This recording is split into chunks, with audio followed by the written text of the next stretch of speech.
Welcome to tonight's meeting of the Governor's Redistricting Advisory Commission. I'm Andrew Wilson. I handle government affairs at the Maryland Department of Planning, and I'll serve as host for the night. Before we get started, I'd like to get a few words from our acting chair, Attorney General Brian Frosch, who I'll pass it over to now. Thank you, Andrew. I am not Senator Angela Alsobrooks, in case anybody is confused, but I think she will be with us a little bit later. Let me introduce the commission members. We have Mayor Ray Morris. We have Senator Bill Ferguson. We have Delegate C.T. Wilson. Thank you all for joining us. And thanks to everyone watching this online for joining tonight's session of the Governor's Redistricting Advisory Commission. This evening's meeting will focus solely on maps that have been submitted to the commission by members of the public. This commission is not drawn, nor have we voted on any maps. And so I want to stress that the maps being discussed are those that are sent in via the commission's email. The maps being presented have been posted to the redistricting site. It's redistricting.maryland.gov. Al Sandara, the Assistant Secretary for the Maryland Department of Planning, will present the maps received and provide relevant data on them. First, though, I'll ask Andrew Wilson, also with the Department of Planning, to provide some information about basic housekeeping matters. Awesome. Thank you, Mr. Attorney General. So tonight's session will begin in just a few short moments, but I want to run through some details and ground rules for the meeting with everyone. So first, as Mr. Attorney General stated, the maps presented tonight are strictly from members of the public, several of whom will be speaking during this session. So Assistant Secretary Sandara will be presenting all maps submitted to the commission as of last night. So any that were submitted today, they'll be up for the next commission meeting, which is slated for January 15th. And they'll be posted to the GRAC website soon. The overall deadline to submit maps for the next meeting will be January 13th at 5 p.m. and they all should be sent to grac@maryland.gov. Speakers should ensure that their names are listed properly in the attendee list. If not, please change it to reflect the correct name used to register. If you do not, it might be some difficulty on our end in promoting you for testimony. Each speaker will be elevated from an attendee role to a panelist role. We will say your name and indicate that we are moving you into a live panelist role. When the time comes, there will be a pop-up box that comes to on your screen saying you're being promoted to panelist. Please accept that box. And then when you do, there'll be a few second delay. Just unmute yourself once you come in, and then shortly thereafter, your 3-minute timer for testimony will begin. If for whatever reason you decide you no longer want to testify, just click decline on that box. We'll see it on our end, and then we'll move to the next testifier. If you're having any technical difficulties, we'll move to the next speaker and then return to you after that speaker is finished. If those tech difficulties persist, you're more than welcome to submit testimony via email or register again for a future meeting where we'll prioritize your name in the testimony list. When your 3 minutes are up, you'll be moved back to an attendee role, even if you're still speaking. This will enable us to hear from as many attendees as possible tonight. And there'll be a timer at the top right of your corner that shows how much time you'll have left. Should you have any additional questions or input beyond your allotted 3 minutes, you're always welcome to email the GRAC email address at grac@maryland.gov. We've had a lot of responses in terms of registration, so unfortunately that means we most likely won't hear from everyone tonight. Based on our time allotment and the time it'll take to go through the presentation of the maps, we're expecting to hear from around 30 speakers. If you're registered to provide public testimony but are not called on this afternoon, again, you're more than welcome to register for the next meeting where, again, your name will be prioritized in the testimony list. And you can always submit your testimony via email as well if you prefer. The next meeting is currently proposed for January 15th, and the registration link for that meeting will be posted at the GRAC website by Monday afternoon. Please remember that this is a listening session and is meant to serve as a way for the commission to hear input on the maps. Any aggressive or inappropriate behavior or foul language will result in immediate removal from the meeting. Once you complete your testimony and are moved back, you are still welcome to observe the remainder of the meeting. You may see a spinning wheel indicating you are rejoining the meeting. No need to click any buttons. It's simply changing screens and it'll sort itself out. The commission will be focused on listening to our speakers, so the chat and raised hand features of the Zoom platform have been disabled for tonight's meeting. As stated in the registration, screen sharing is also not allowed. For whatever reason, if you may be having difficulties viewing the Zoom, or if you just haven't registered for tonight, the meeting is also being streamed at the Department of Planning's YouTube channel, which you can go to now and view from there. And a recording of the proceedings will be posted to the redistricting website, redistricting.maryland.gov. So with all that, I'll now pass it over to Maryland Department of Planning's Assistant Secretary of the State Data Analysis Center, Allison Dara, to present the maps we have received from the public as of yesterday. Once this presentation is complete, we will begin public testimony. In their analysis and considerations, commission members will be relying on public input. So for those testifying tonight, we encourage you to comment directly on the maps presented today. Al, whenever you're ready. Thank you, Andrew. And respected members of the commission, it's an honor to present the maps we received. I'm Al Sundara, and before I begin talking about the maps that we received, I just want to orient you with the maps that we received, how we categorize them when I present them. The maps can be categorized into 3 different classifications. The first category of the maps we receive are maps along with data. The second set of maps are maps that came with a block equivalency file, but there was no linked data. For those maps, there is no population breakdown displayed on the screen.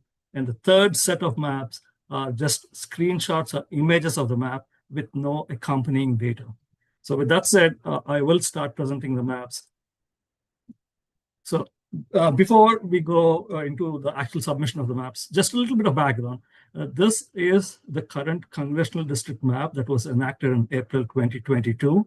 And when I'm presenting the maps, what I would like to highlight are the minority districts and then the racial distribution of the population, just so you can orient yourself.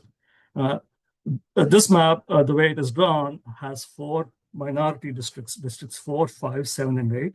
And in those 4 districts, districts 4 and 5, more than 50% of the population is African American. Just a little more background. This is the initial map that was drawn by the state legislature that was invalidated by the courts. And this is more for information purposes only. Again, like this map also has 4 minority districts, like the previous map, 4, 5, 7, and 8.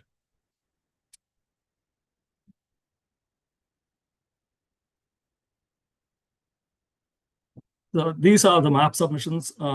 This map was submitted by Ahmad Samir. This map came with data. According to this submission, there are 4 minority districts the way they are drawn. Districts 2, 3, and 7. They are highlighted in yellow. Of those 4 districts, districts 2 and districts 4, the total population in those districts have more than 50% African American.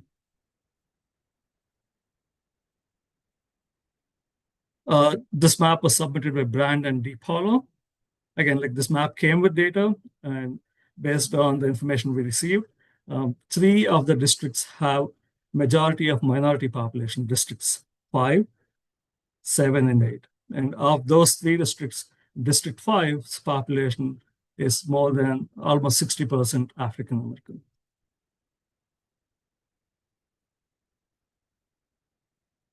This map was submitted by Christian Dopico. This map, like I mentioned, it falls into the second category. This map came with a block equivalency file, but there was no linked data.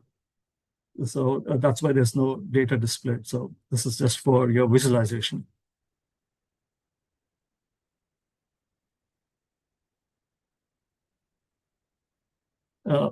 This map submitted by Isaac Neal.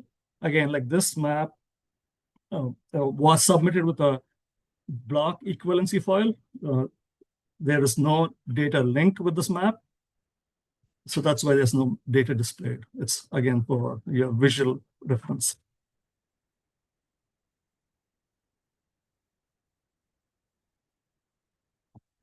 This map was submitted by John Deedy. According to the submission, there are 4 districts that are minority districts, districts 4, 5, 7, and 8. And of those, none of those districts have majority or over 50% population by any race, the minority districts.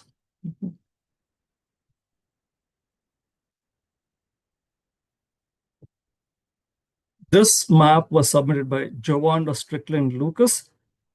This map falls in the 3rd category, which I mentioned. We just received a map with no accompanying data.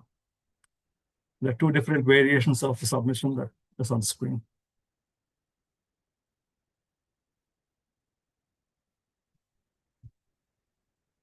Map submitted by Sarahia Ben. Again, map falls in the 3rd category, just a screenshot of the map with no accompanying data.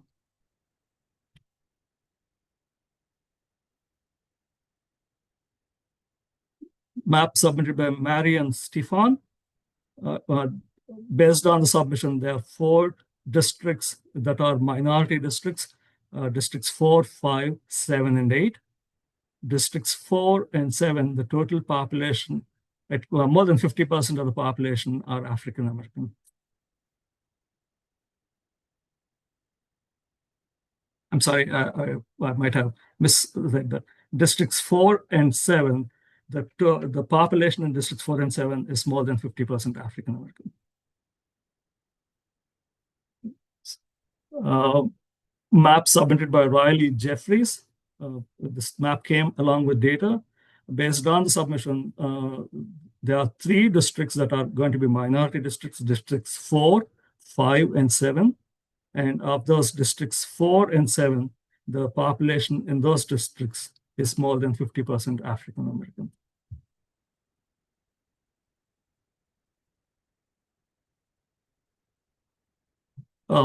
This map was submitted by White Poland.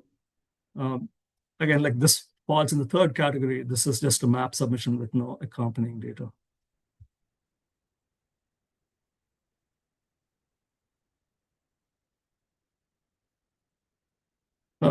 Submission from Brian Hartfield. Based on submission, 3 districts are going to be minority districts, districts 4, 5, and 7. Of those 3 districts, districts 4 and 7, the total, more than half the population will be Black or African American.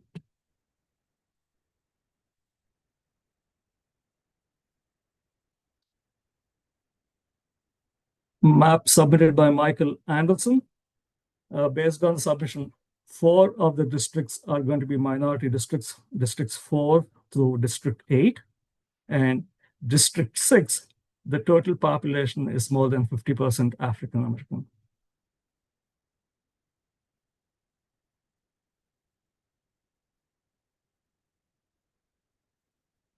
Map submitted by Eleanor Mrozowski. Based on the submission, 4 of the 8 districts are going to be minority districts, districts 4, 5, 7, and 8. And of those 4 districts, districts 4 and 7, the total population is more than 50% African American.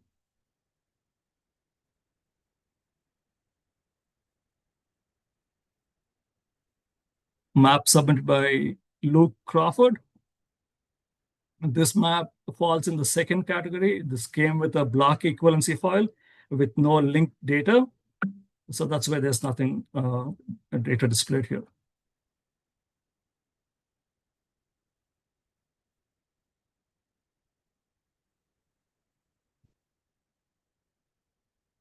Map submitted by Jalen Brunson. Based on the submission, 3 of the districts are going to be majority minority districts, districts 5, 6, and 8. And all those 3 districts, the total population, well, at least more than half the population will be African American.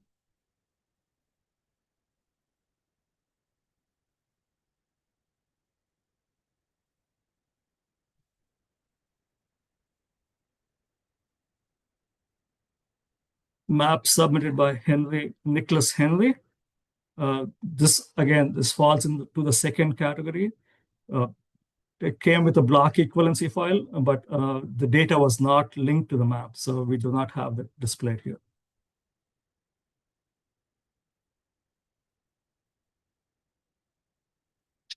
Map submitted by Alex Avelos. Based on the submission, 4 of the districts will be minority districts, districts 3, 5, 6, and 7. And of those 4 districts, District 6 would have almost more than 60% of the population as African American.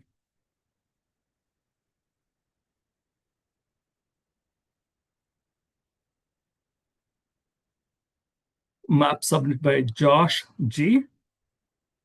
This map falls into the second category that came with about block equivalency file, but there was no linked data with the map. So that's why no data breakdown is displayed.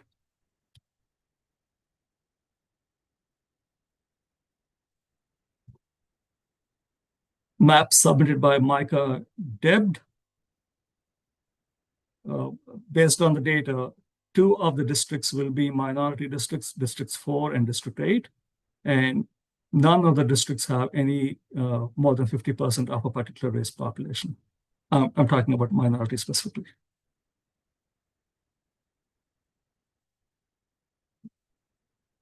Map submitted by Bryson Dunn.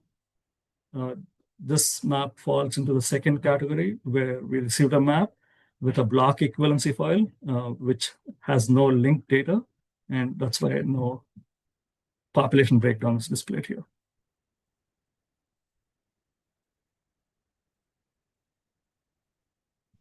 This map falls into the third category. This map was submitted anonymously. So this is just for display purposes.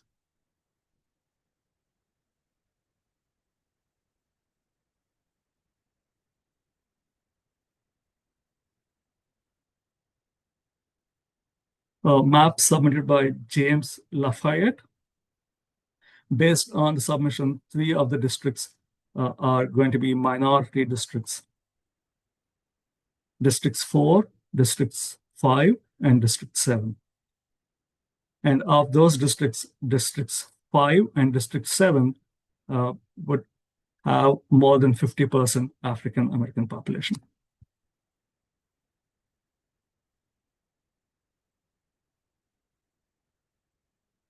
Map submitted by Martin Ames. Based on the submission, 5 of those districts will be minority majority districts, districts 3, 4, 5, 6, and 8. And only district 3 has a population breakdown of more than 50% African American.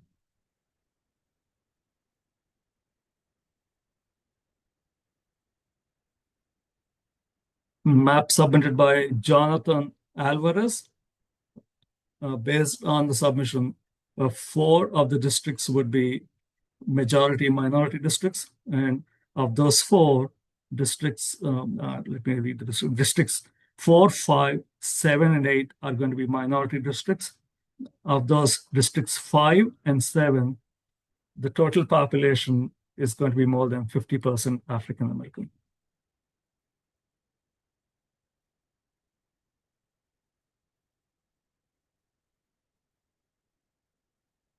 This submission is from Hunter Pickett. Based on the submission, 4 of the districts would be minority districts, districts 4, 5, 7, and 8. And of those 4 districts, districts 5 and 7, the total population is more than 50% African American.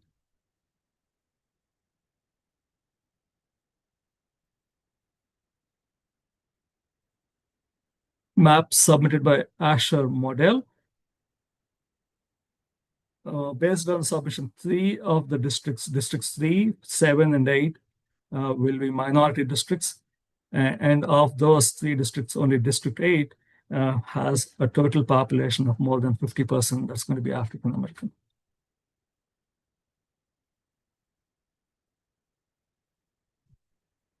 Map submitted by Braid and Glennie.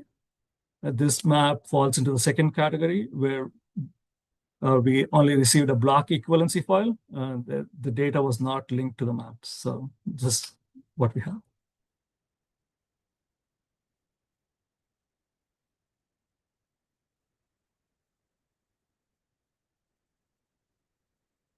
Map submitted by Hiram Chakravarti. Based on our analysis, only 2 districts are going to be minority districts, Districts 3 and Districts 5. And both those districts, the total population of African Americans is more than 50%. The population of African American in those districts are more than 50%. Map submitted by Stephen Polachuk. Based on the review of 4 of the districts are going to be minority districts, Districts 4, 5, 7, and 8. And of those 4 districts, Districts 4, 5, and 6, the total population is going to be more than 50% African American.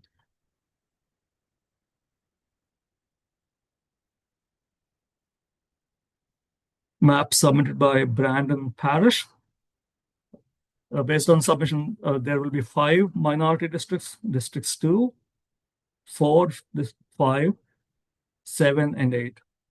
And of those 5 districts, Districts 2 and District 7, the total population is going to be more than 50% African American.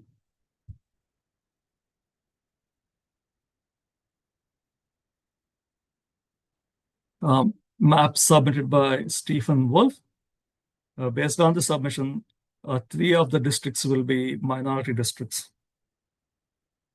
And all of those 3 districts, Districts 4, 5, and 7, the population of African American is more than 50%.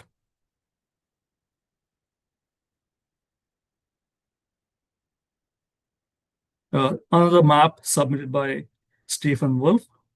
It is the same way, but with little different distribution. Districts 4, 5, and 7 are going to be minority districts, but only Districts 5 and 7, the total population, the populations in Districts 5 and 7 is more than 50% African American.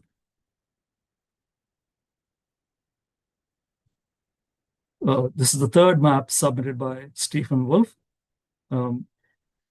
This submission shows 3 minority districts, Districts 4, 5, and 7. And of those 3 districts, only District 5 has more than 50% African American population.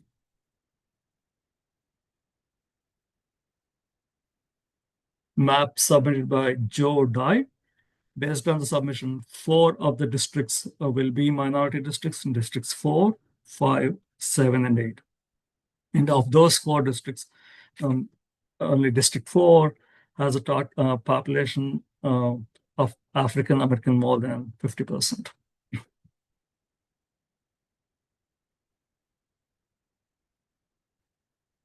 Map submitted by Max Eaton. Based on the submission, there are 4 districts that will be minority districts, Districts 2, District 3, 5, and 7. Of those 4 districts, only District 3 has a total population, has a population of more than 50% that's African American.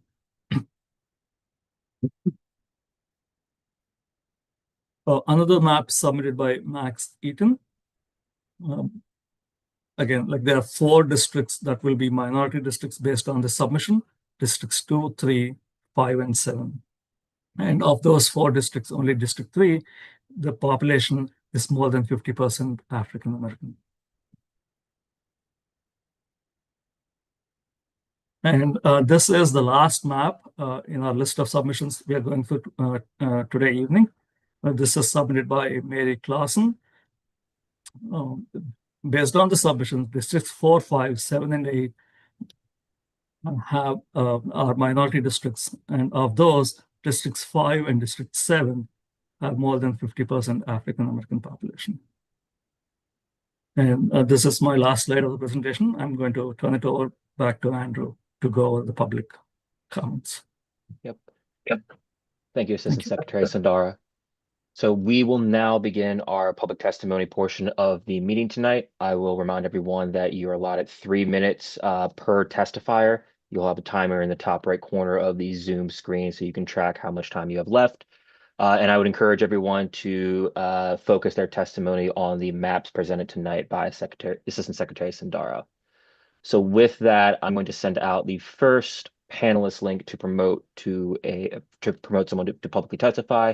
That is Matt Dellinger. Matt, I just sent you the panelist link. Please accept and unmute. Just very, very briefly, Mr. Chair, just so that we know, the data that was presented, was any of the data that was presented validated by the department, or was it simply just as received? Let's ask Mr. Sandara, Assistant Secretary Sandara, that question. The data we presented today was as received. And as I mentioned, the second set of category maps, which came with a block equivalency file, that involves a lot of work where we join the block level information, the over 80,000 blocks, to the districts and the data and tabulate them. That wasn't done. But the maps that came with the data, they were using the adjusted population data from Maryland, which was published on our website, because the total for the state matches that number. Okay, awesome. If there are no further questions, Mr. Dellinger, I'm going to start your timer now, whenever you're ready. Hi, yeah, I'll keep it short. I just want to express my support for the Stephen Wolf Map C. I think it does a reasonable job of keeping Maryland's communities of interest together. I noted as a Howard County resident, it does split Howard County, but I think most people who live in this county would say that there is a significant difference between Eastern and Western Howard County. So that's it. Thank you. All right, thank you. Next, we're going to call Zach Frank.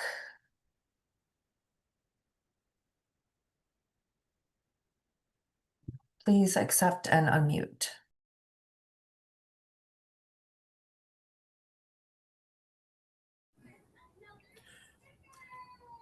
Can you hear me? Yes. Yes. Okay, thanks. My name is Zach Frank, and I live in Harford County. Thank you to the members of the commission for the opportunity to testify for today.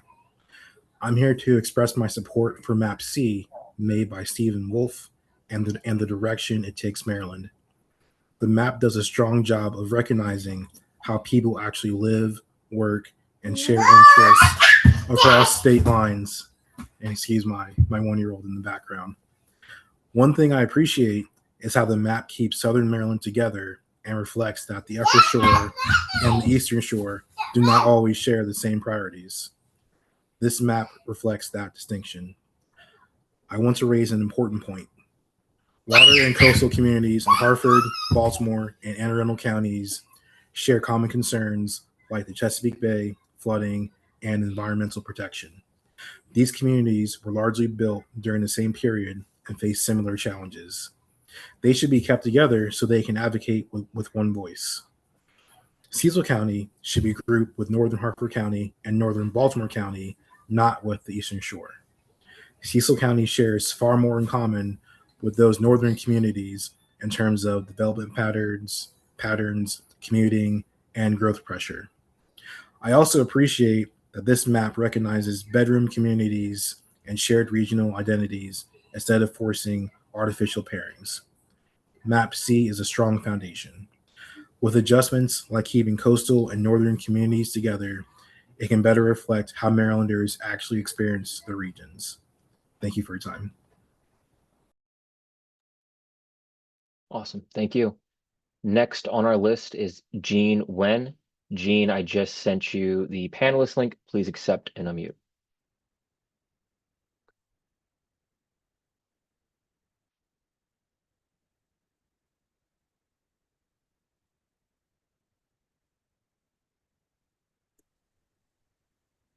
Am I unmuted? Yes. Okay, excellent. Hi, my name is Jean Nguyen, and I'm a constituent of Olney, Maryland. I am in favor of redistricting and support the map submitted by Stephen Wolf. My rationale in redistricting is this. In 2020, Trump asked Georgia to find 11,780 votes to overturn a free and fair election. Now, as the 47th president, he has asked state legislatures to redistrict mid-decade, placing a thumb on the scale in his favor. The current GOP-led U.S. Congress has failed Maryland. Our allocated appropriated tax dollars were illegally impounded. Our neighbors lost jobs. The innovative scientific institutions that invigorate our economy are defunded.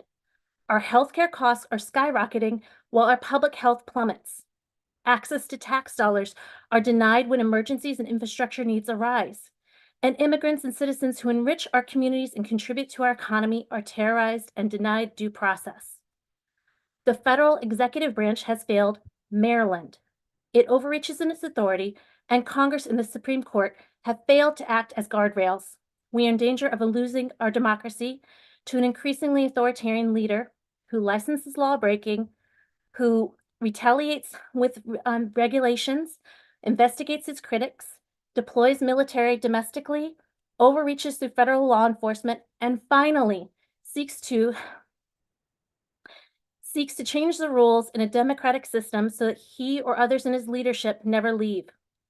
Maryland must fight back and to safeguard our democracy and due process, to protect our residents, and to ensure that our tax dollars flow back into our communities, schools, hospitals, and our infrastructure. I have lived in Maryland and worked in Montgomery, Prince George's, Howard, Baltimore County, and Baltimore City. Reflecting on those communities and listening to the testimony that have been offered, I support the map submitted by Stephen Wolf. It speaks to the realities of the regions, whether it's shared interest or shared challenges. As someone with naval officers in my family, it groups together Annapolis and the Eastern Shore, which share maritime interests. It increases the representation of Montgomery County, our largest and most populous county, from 2 to 3. It groups Upper Hartford and Upper Baltimore County together. Residents there say they have different needs than those south of them. Some aspects of the map I am interested in hearing others' thoughts on, and that includes the Route 32 Fort Meade to Columbia Tech corridor, which shares cyber and tech interests. The disambiguation of Prince George's County from the Eastern Shore. PG has its own region, distinct in culture and economic interest. And whether Baltimore City, a historically under. Thank you. Lisa Fuller, you've been promoted. Please accept and unmute.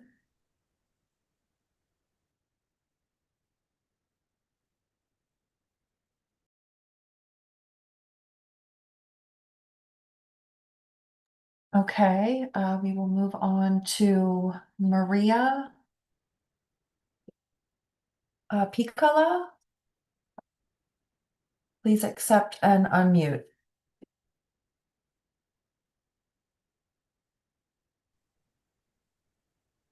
Hi, thank you so much for allowing me to testify today. My name is Maria Pekala. I live in Montgomery County, and I am testifying today in support of Stephen Wolf's map 31C with certain modifications. As you know, these are not normal times, and this week's outrageous violence against a citizen in Minneapolis made that very clear. At this time when democracy is under attack, we need to really counter these actions, this attack on our democracy, and ensure that we maintain a representative government that listens to its people. And I think a modified Stephen Wolf map C does exactly that. The specific merits of the modified Stephen Wolf map C are in empowering Maryland legislators to more clearly see the needs of their constituents so that they can meet them. By creating districts where people have common concerns, this map increases the ability of citizens to articulate how policy and legislation will affect them. And it helps the people's representatives more clearly understand what their constituents want and need. So it helps everybody involved in legislating. By putting together people in high tech and defense corridors, for example, legislators can get a clearer view of how people are affected by certain policy choices. In my area, in Montgomery County, an area of higher density, a close-in DC suburb, we are faced with serious housing and infrastructure concerns, and most immediately with addressing the dire impact of federal funding cuts by this MAGA administration, which have affected my own neighbors and friends. I would support modifications that allow communities along the DC line in Montgomery County to be represented by one member of Congress if possible, because they would all reflect shared infrastructure, transit, housing, and employment concerns. In summary, by adopting this map, Maryland will achieve two goals simultaneously. It staves off undemocratic, outrageous attacks on the fair representation of American people in Congress by the other side. And it improves Maryland's legislators' understanding of the needs of their constituents. So demagogues are seeking to divide us. This map unites us around common interests. Don't let them divide us. Do the right thing. Adopt the modified Stephen Wolf Map C. Thank you. Thank you. Next on our list is Teresa Dellin. Teresa, I just sent you the panelist link. Please accept and unmute.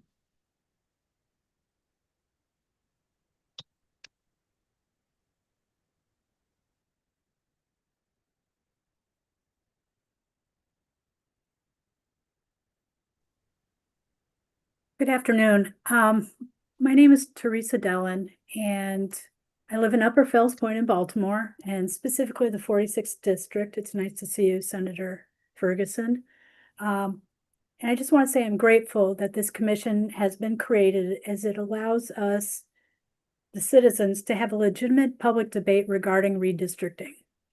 This commission is comprised of many experts with strong arguments both for and against redistricting. I acknowledge that there are many political and legal concerns and issues at play, and I will leave those to the experts to debate. I'm speaking today as a 60-year-old Baltimorean, a wife, a mother, grandmother, friend, and neighbor, and I worry every day about the future of the next generations. And I completely agree with Governor Moore when he said, I think gerrymandering is abhorrent in theory.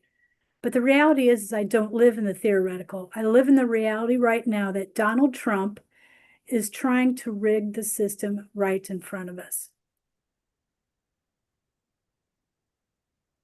We are all living in the reality that Trump is against democracy and doing everything possible to keep and expand his power. My reality is also that I am scared, I am angry, but I am also deeply committed to this fight. I am here to demand that the Maryland government join in this righteous fight. Maryland must do what it takes to save our republic. In less than a year, we have seen many elected officials not uphold their constitutional oaths and instead acquiesce to the Trump regime. People, our neighbors, are disappearing. People are beaten in the streets. People are detained without any legal representation. Children are snatched from their mother's arms. Children are being deported without any due process.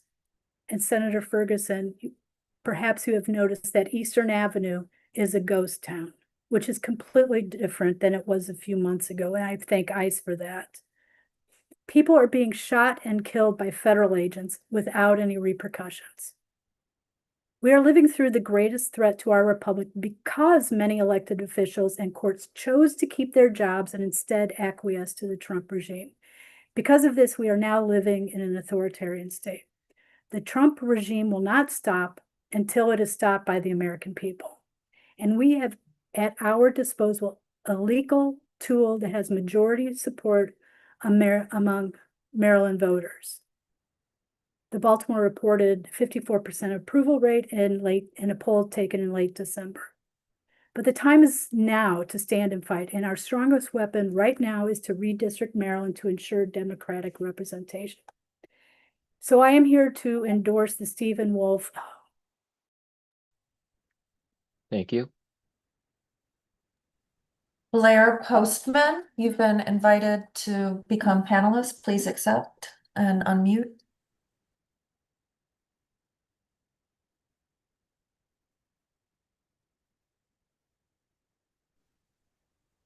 There we go. Can you hear me? Yes. Okay. Timer going? I can't see it. Yes, it should be at the top right of your screen, but yes. I don't see it, but we'll just keep going. Thank you, guys. My name is Blair Postman, and I'm from Little Italy in Baltimore. Thank you to Chair Brooks and the members of the commission for giving me a chance to speak. I support the Stephen Wolf Map C because it shows real effort to improve representation by aligning communities with shared needs and histories. But we need a little bit of a tweak for Baltimore City. Baltimore is a large, wonderfully complex city and shouldn't be represented by just one member of Congress, even if that member was like Lamar Jackson. The city needs multiple voices pushing for investment in neighborhoods that historically have been left out of investment and standing up for residents across a range of issues. Baltimore's challenges and opportunities are too important to the city and all of Maryland to be filtered through just one congressional office, especially when sustained federal investment and attention are so very vital to the city's future. I appreciate that the map takes urban representation seriously and moves us closer to a structure that reflects Baltimore's size and importance. With a stronger commitment to multi-member representation for Baltimore City, Map C can better deliver the fair and effective advocacy that residents deserve. Thank you so much for hearing me out, and let's go O's. Thank you. Next up on our list is Thea Fine. Thea, just sent you the panelist link. Please accept and unmute.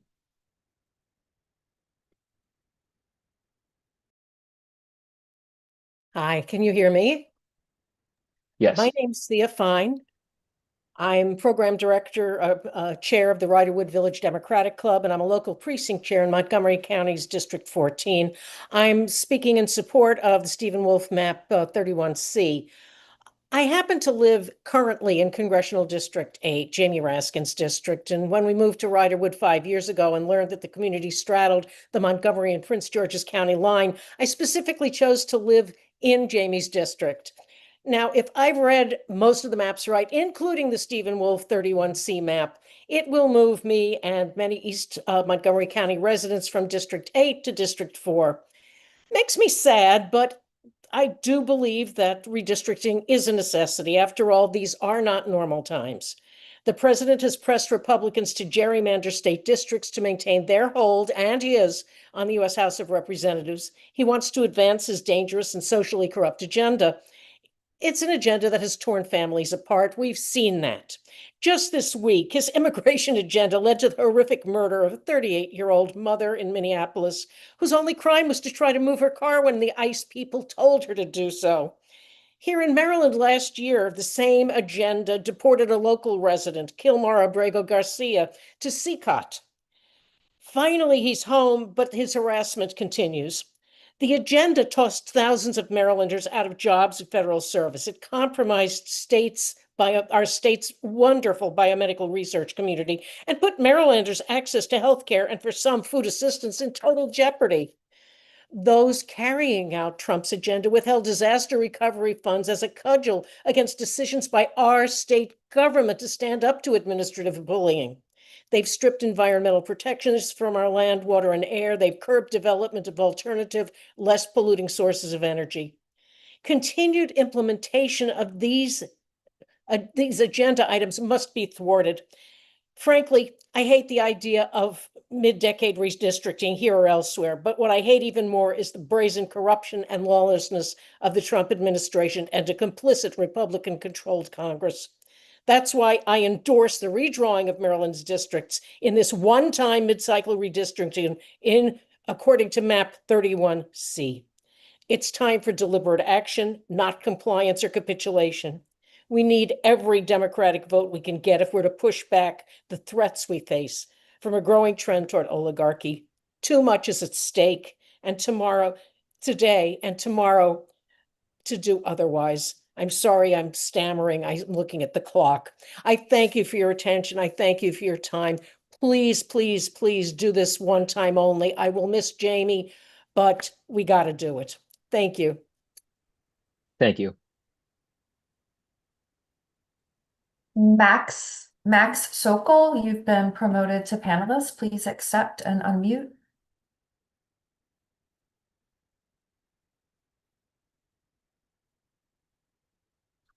Hello there. Thanks for letting me have a chance to speak. To see you all. And thanks for all the work you've been doing on this issue.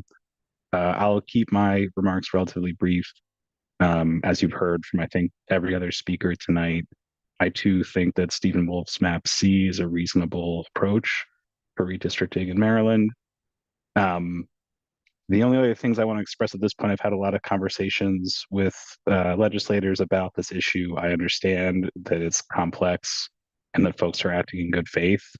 All I want to say is that I think that we understand, the risks that come with this path, and we're asking you to take those risks and move forward anyway. We've all seen very horrible scenes this week that remind us why this is so important and why Maryland can't sit back in this fight for the future of the country. Lastly, I want to express that, this might not move forward after it's considered in the legislature, and that would be fair play. But so many Marylanders clearly want the opportunity to debate and discuss redistricting that we deserve to have that discussion openly in our state legislature. And with that, I will conclude my remarks. Thank you. Thank you. Next up on our list is Helen Kaiser. Just sent you a panelist link. Helen, please accept and unmute.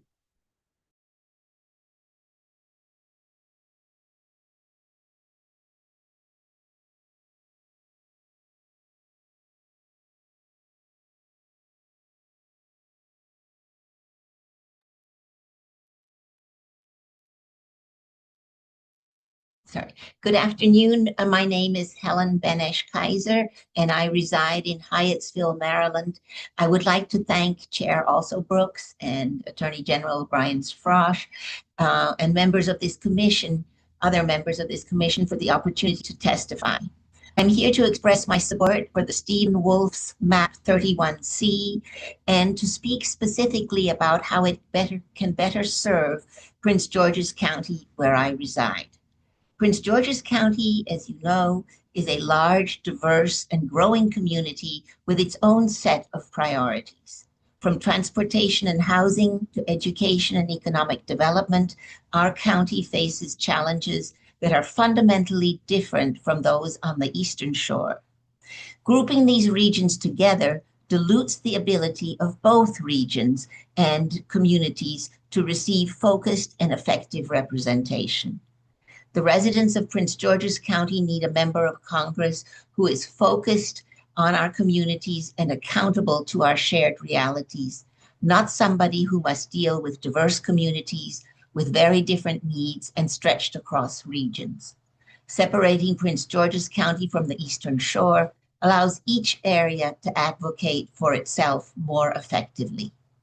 I would like to point out something that this map does get right. Map C recognizes the size and importance and diversity of Prince George's County by ensuring that it has multiple members of Congress. This is truly critical to true democratic representation. It means that there are more voices advocating federal investment, paying more attention to local concerns, and providing stronger representation for the people who live in Prince George's County. This Map C also does a better job in aligning communities with shared interests rather than forcing together very different regions simply to make the lines work. Overall, Map C moves Maryland in the right direction, making sure that Prince George's County is no longer paired with the Eastern Shore would strengthen this map still further and lead to fairer, more effective representation of both regions. I thank you very much for your time and for listening to my position.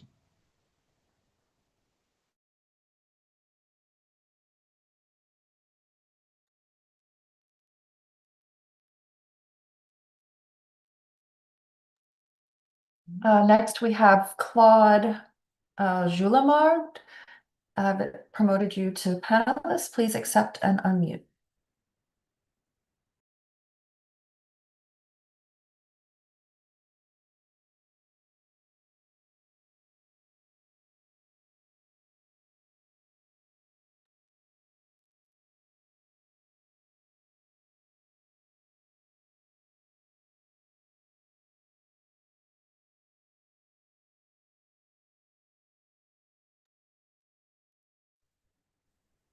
Hello, I'm Claude Guillemard. I'll keep my video off. My connection is not very good. Thank you to this commission. I first and foremost want to express my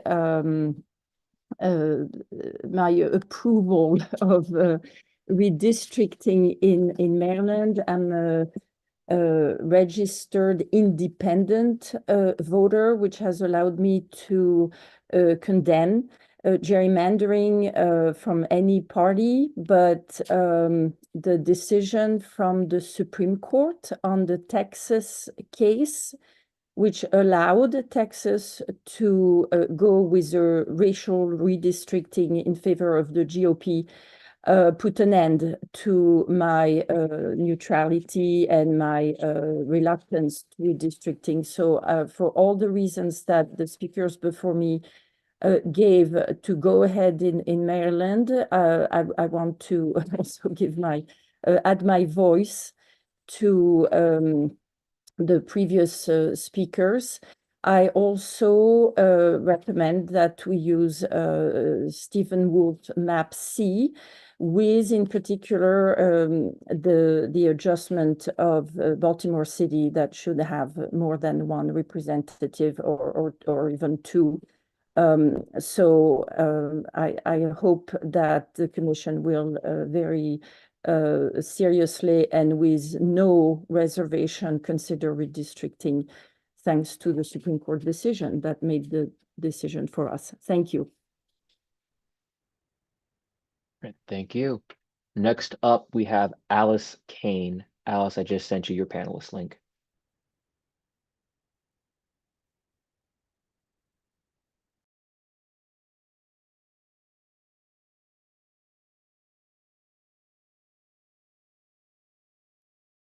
Hello, I'm Alice Kane in Annapolis, Maryland, and I'm here to support redistricting in general and Stephen Wolf's Map C in particular.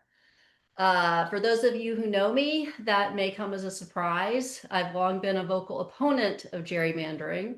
It was central to my platform when I ran for the state legislature, and one of the very first bills I co-sponsored in 2019 was a bipartisan proposal to create an independent commission to draw Maryland's congressional map. But a great deal has changed since then. We're living in unprecedented times, and we must adapt accordingly. I believe the single greatest threat facing our state and our country is the collapse of guardrails that restrain presidential power. We've seen mishandling of classified materials, attacks on political opponents, circumvention of Congress, misuse of ICE, and the use of public office for personal gain. Actions that have weakened democratic institutions, damaged our relationships with allies, and undermined the Constitution itself. The urgency of this moment means we cannot afford to proceed as if things are even remotely normal. There is nothing normal about the chaos we're experiencing as democratic norm after democratic norm is tested and destroyed. I feel like we're frogs in boiling water, maybe getting used to the chaos, but it doesn't reduce the danger that's ahead. This administration has not only changed the rules, it's shifted the entire playing field. If we refuse to adapt to this new reality, we are at grave risk of losing much of what we hold dear about the United States. The lesson that I think MAGA learned from getting away with January 6th drove a new strategy to entrench one-party rule. And that strategy is mid-district redistricting in red states. The map manipulation in Texas, Georgia, North Carolina, and Ohio could yield 10 more GOP-leaning seats. And if the Voting Rights Act is gutted, which looks likely, we could lose 19 members of Congress who are part of the Congressional Black Caucus because they would be drawn out of office. Responding with unilateral disarmament, I don't see as principled, I see it as suicide. MAGA has nuked the rules, and Democrats cannot afford to continue playing by the outdated rule book. This is so far from an ideal situation. If you had told me a few years ago, or even a year ago, that I would change my views on this issue, I wouldn't have believed it. But I think Stephen Wolf Map C has come up with a really good solution that could work well for our state. And I would just encourage adding the 32 corridor to it.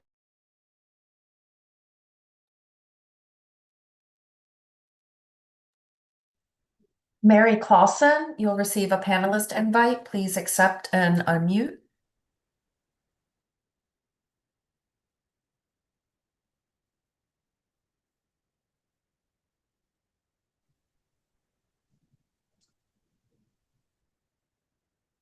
Good afternoon. My name is Mary Clausen. I would like to speak about what distinguishes the map from the Maryland Citizens Redistricting Commission. I'm not speaking on behalf of the commission, but as a private citizen of Anne Arundel County who is a member of the commission. The map was created by an independent commission of 9 citizens, 3 Democrats, 3 Republicans, and 3 independents, who were independent from legislative influence, impartial, and reasonably represent the state's diversity. The commission was supported by the Maryland Department of Planning and an expert consultant. Commission members were not paid. The map was designed to meet the requirements of Article 3, Section 4 of the Maryland Constitution, stating districts must be consist of adjoining territory, be compact in form, and have substantially equal population. Due regard must be given to natural boundaries and political subdivisions. The commission recognized the Chesapeake Bay as a major natural boundary and used county and administrative boundaries whenever possible to honor the intent of the Constitution. Apart from counties whose population exceeded 771,925 people, only a few counties were divided into more than one congressional district.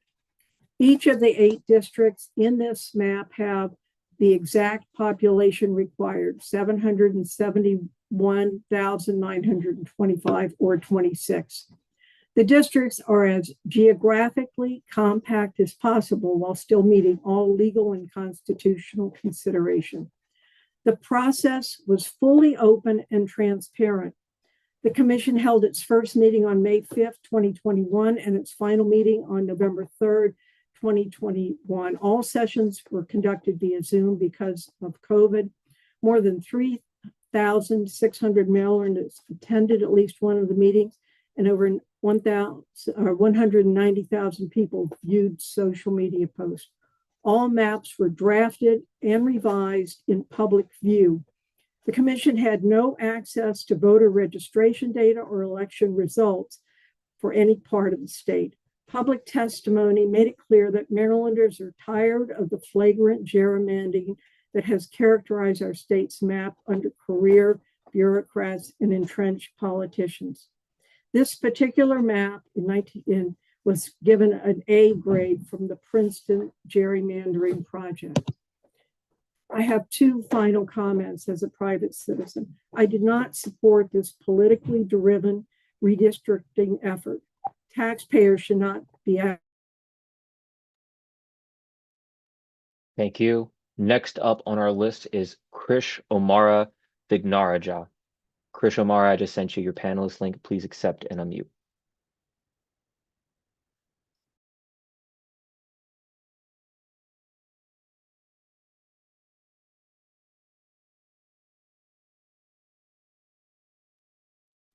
Good afternoon.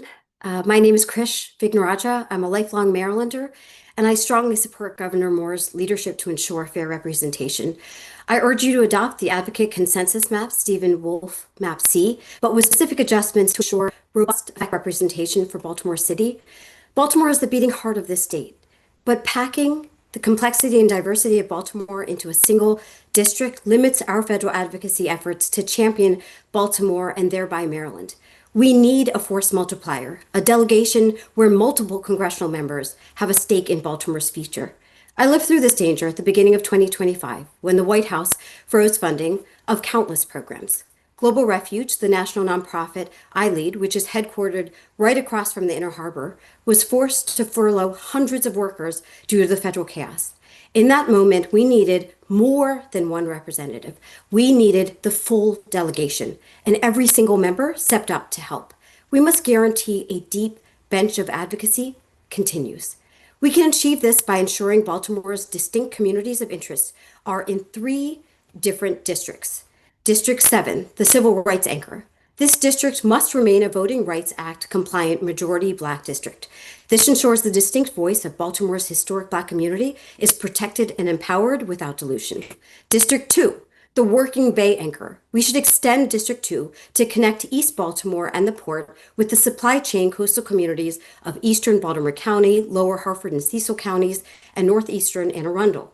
This unites the working Bay, our blue-collar maritime economy, into a single powerhouse district. It ensures a second member of Congress is fighting specifically for the Port of Baltimore, the Key Bridge rebuild, and our industrial manufacturing corridors. District 3, the Innovation Corridor along Routes 40 and 32. We should connect West Baltimore with the unincorporated communities of Western Baltimore County, census-designated places like Woodlawn, where I went to school, go Warriors, and Howard County and the Fort Meade NSA complex. It ensures that the representative who advocates for some of our state's largest employers is also accountable to the workforce that powers them. I grew up in Ellicott Mills, and I know firsthand how deeply connected it is to places like Ellicott City. Communities shaped by similar histories, daily rhythms, and the Patapsco River that binds them together. Finally, I continue to support uniting Annapolis and the Broadneck Peninsula with the Eastern Shore to naturally form a compact Chesapeake Bay Heritage District 1, reflecting shared economic, cultural, and ecological interests. This overarching framework adheres strictly to the constitutional mandates of compactness and contiguity while satisfying the community of interest standard by respecting the functional integration of shared culture, interests, and economies. Thank you.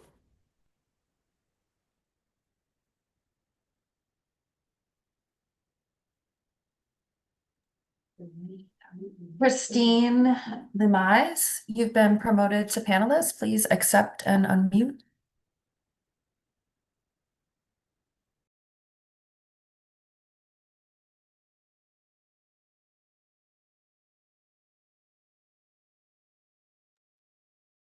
Christine, you're still muted.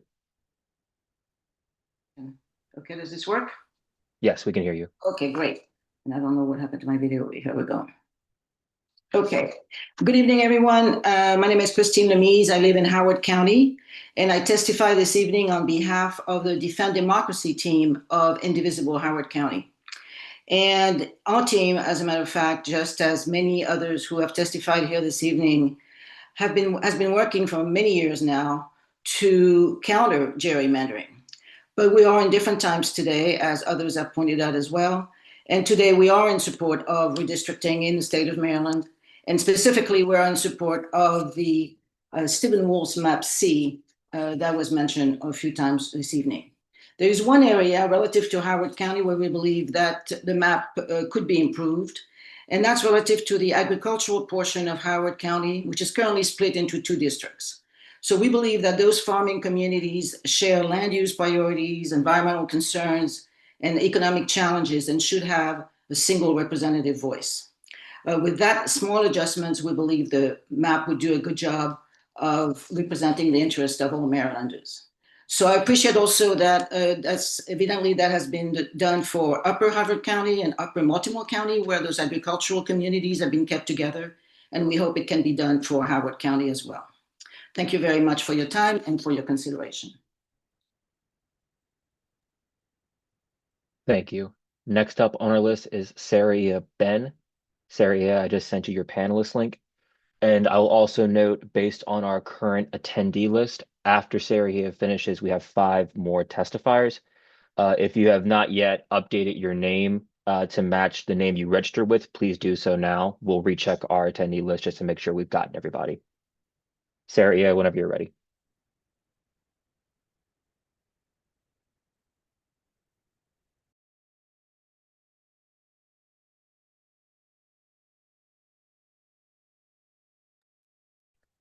Sarah, you're still muted. Can you hear me now? Yes. Oh, I'm sorry. I didn't No even worries. realize I was talking and all. Sorry about that. Anyway, long story short, I said that I accidentally sent in the wrong map, so I hope you got it updated for the next meetings. Anyway, thanks for the opportunity to speak about the summit map that you'll see in the updated meetings. The map intentionally brings together Cecil County, Harford County, portions of Upper Shore, Baltimore County, and Baltimore City. Much like Chris said, we need to have the areas that reflect real communities of interest, geographic continuity, economic alignment, and the very standards that the commission is charged with considering. Harford County, particularly Southern Harford, where I'm from, is not culturally, economically, or structurally aligned with the Eastern Shore. Instead, Hartford shares workforce patterns, transportation corridors, healthcare access, port-driven commerce, and regional infrastructure with Baltimore County and Baltimore City. Economic engines such as Trade Point Atlantic operate within the Baltimore regional economy are far more connected to the Inner Harbor and regional logistics network than the agricultural and rural economies of the shore. The current district lacks continuity and fragments communities that function together every day. Cecil County, particularly Elkton, shares stronger geographic and cultural similarities with Harford County, or at least southern Harford County. Grouping these areas together reflects how people actually live, work, and move across county lines. Now, I also want to be very clear that State District 34 in Harford County, because this is not just a mapping exercise, it is a civil rights issue, and that district is a black district, a wholly black district, where its voting power is repeatedly destabilized. The city of Aberdeen is one of the blackest municipalities in Maryland. In fact, it's listed 16 in Southern Hartford. Yet this community is currently being placed in a congressional district where there has no meaningful representation, no economic alignment, and no shared community of interest. This is not the first time this has happened. In fact, a former state senator who was previously assured that this district would be placed in a congressional district that protected our voting strength. And he was a Republican. That decision was explicitly overridden in this last redistricting exercise, which we vehemently fought against and still was overridden. In less than a decade, that protection was undone. As a result, District 34 voters were moved into a district where their numbers were submerged, their interests ignored.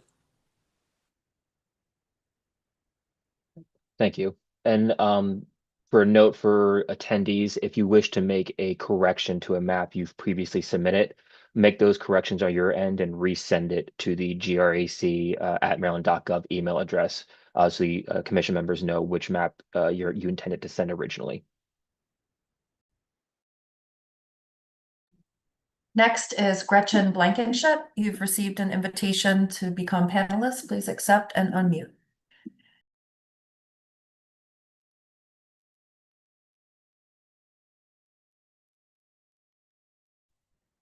Hello, my name is Gretchen Blankenship and I live in Rockville, Maryland. And thank you for the opportunity to testify for myself and on behalf of the 20,000 plus public school support staff, the faculty, staff, and graduate student workers at institutions of higher education, childcare workers, nonprofit workers, and other workers who are all members of SEIU Local 500. Our members live all across the DMV, and voting is one of the things we all do enthusiastically. I think our state has decided that redistricting needs to be done because in our state to help keep the nation from being unfairly tilted at the whim of our current president. We are not doing this on a whim. That's why I'm here to support the Stephen Wolf Map C and the thoughtfulness it brings to representation across the state. I appreciate that northern Prince George's County and southern Montgomery County are kept together, recognizing their shared transportation networks, housing pressures, and economic ties. However, I do want to particularly note communities along the DC line in Montgomery County and Prince George's County.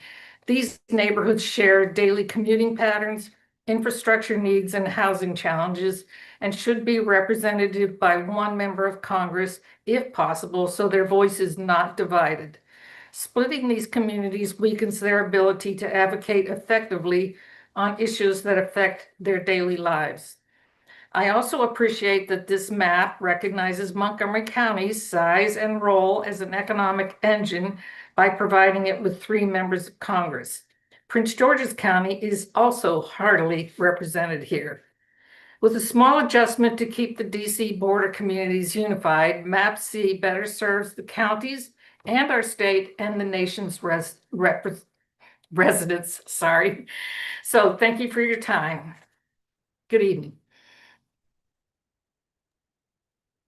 Thank you.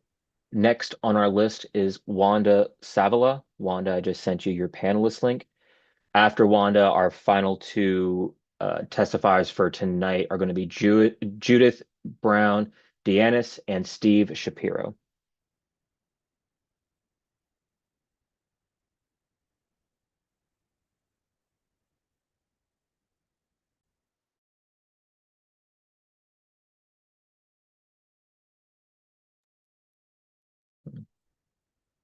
Okay. Wanda declined the panelist link, so we'll move on to Judith. One moment. Judith, I just sent you your panelist link. Please accept and unmute.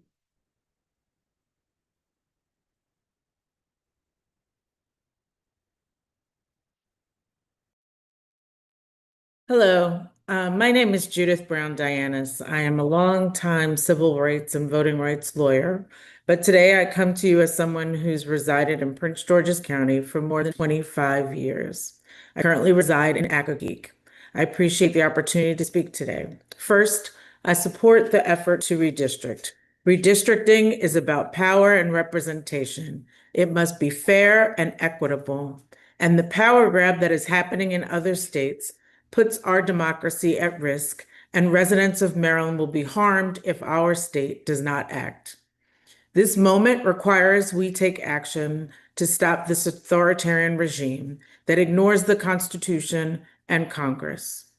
Second, of the maps submitted, the Stephen Wolf Map 31C is a strong start, and I support the improvements it makes to representation across the state. Any map must adhere to the Voting Rights Act's principles of fair representation. Oops, sorry. One of the most important changes to the Wolf Map C is that Prince George's County should not be combined into a district with the Eastern Shore. As a suburb of Washington, D.C., and a neighbor of Montgomery County and Virginia, we have different interests, including economic, employment, education, housing, and other priorities. In addition, it appears from the high-level review of these maps that this plan should change in order to ensure that those districts are districts 4 and 7 remain more than 50% non-Hispanic African American. Prince George's County deserves representation that is focused on its communities, not diluted by being paired with regions that face entirely different challenges.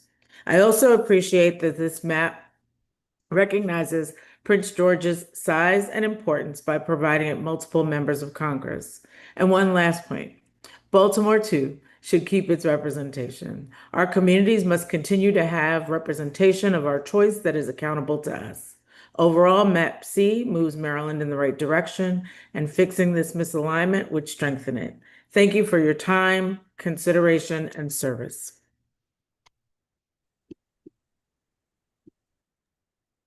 Next, we have Stephen Shapiro.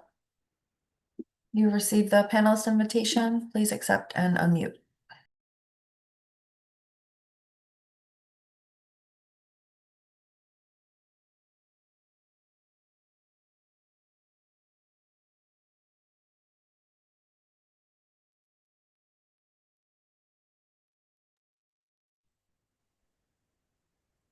Good afternoon. Can you hear me? Yes. Okay. Thank you. I'm Steve Shapiro. I'm a moderate Democrat from the southwestern edge of Montgomery County. As some of you may know, I have fought gerrymandering for my whole life.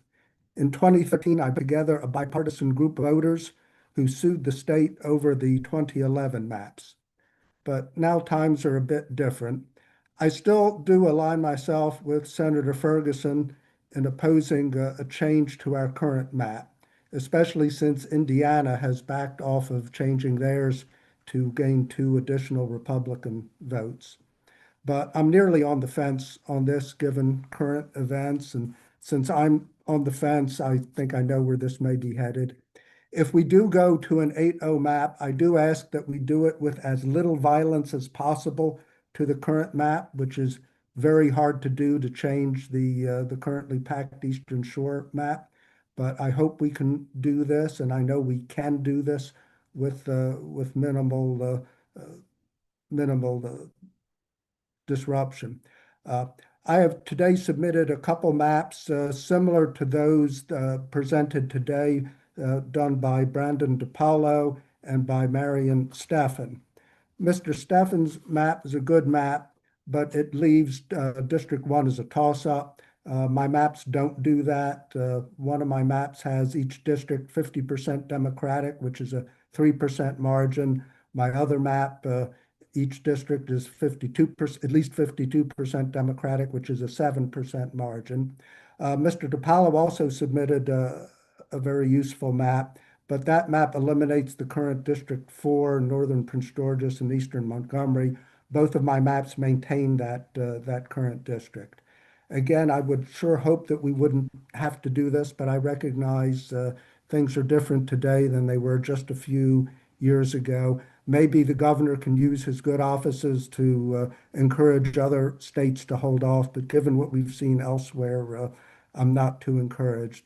Again, I ask that if we do go to an 8-0 map, that we do so to keep parts of the state together to the extent possible and to have the districts as compact as possible, understanding that for District 1, it's very hard to make that Democratic without going into Prince George's and or Howard County.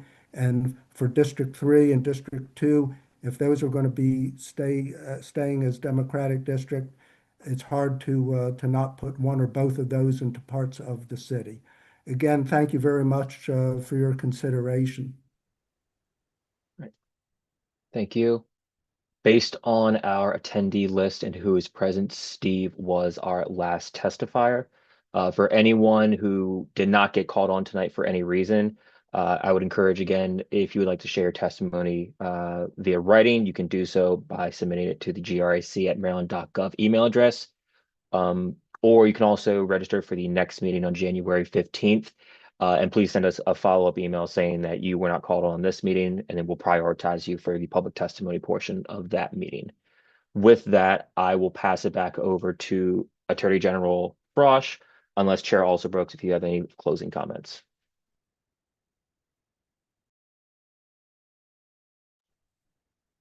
There we are. Well, first of all, I want to say thank you so much to all of the members of the commission for being present tonight. I want to especially thank all those who tuned in to offer their input tonight. It's certainly appreciated. I also want to thank all the Marylanders who joined us simply to listen. Both are really important. This is a part of a very important democratic process. And I have to say, I'm very proud of the way that we have moved forward very, very deliberately. Unless my colleagues, including former Attorney General Brian Frosch, have any closing remarks, I think this concludes tonight, and we will be adjourned until January 15th. Are there any closing remarks before we do so?